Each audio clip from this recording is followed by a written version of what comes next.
Kenya is host to the most exotic and diverse wildlife species in the world, and as a country, we lead in our resolve to eradicate illegal wildlife trade and build coalitions with partners to strengthen our joint actions to protect our wildlife.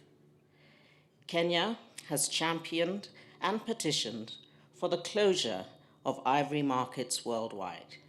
We have done this by lobbying for this agenda and by publicly disposing of our entire ivory stockpiles 5 times since 1989.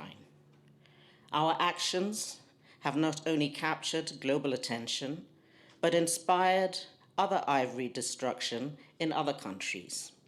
It's also contributed to the listing of the African elephant in the CITES Appendix 1 that same year. These bold actions were required at a national, continental, and international front to protect the global population of elephants that had declined from 1.2 million to below 400,000. Ladies and gentlemen, these actions have contributed to the significant decline of poaching and ivory trade, but unfortunately we're aware of several emerging threats and thriving markets that have eroded the gains that we have made. Over the years, we have learnt that every time there's been a decision by CITES parties to reopen the ivory trade, this has resulted in increased elephant poaching and illicit trafficking of ivory. Kenya is a key transit hub in the region and unfortunately also a transit for illegal trade of rhino horn, pangolin scales, and ivory. In the first quarter of this year, over 22 tons of ivory were seized globally from thousands of poached elephants. This confirms the ongoing existence of transnational crime. More recently, another large consignment of elephant tusks was impounded in Singapore, confirming that the task before us is not yet over. We applaud the commitment by China and many European countries in supporting our call to close ivory markets. At a national level, we have put in place stronger aerial surveillance around our parks, built a robust law enforcement body, and put in deterrent measures in our ports and airports to mitigate poaching and illegal trade.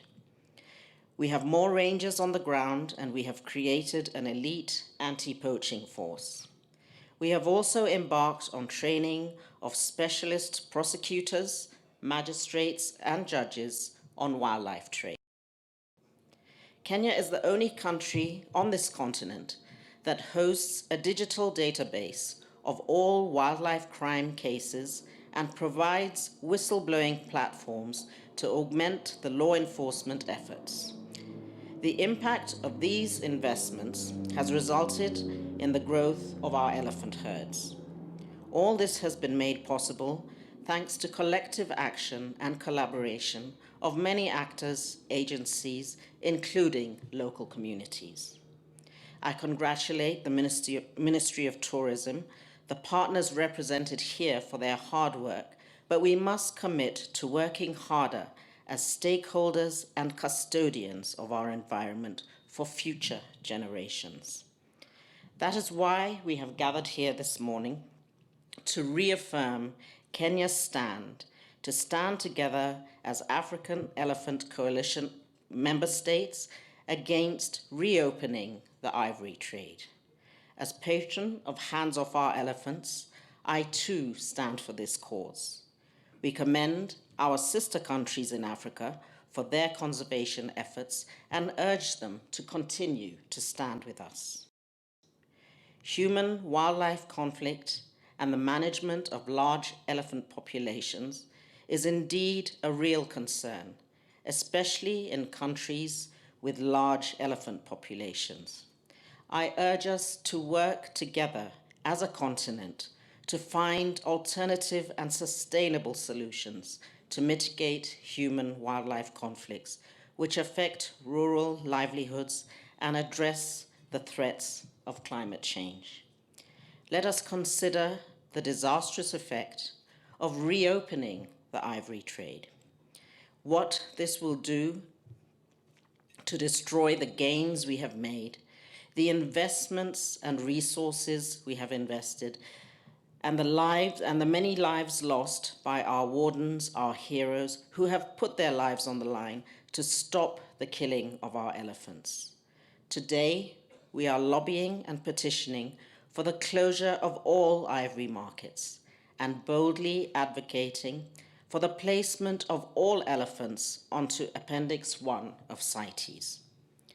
This is Kenya's position alongside 31 African members of the AEC at the upcoming 18th Conference of Parties to the CITES Convention.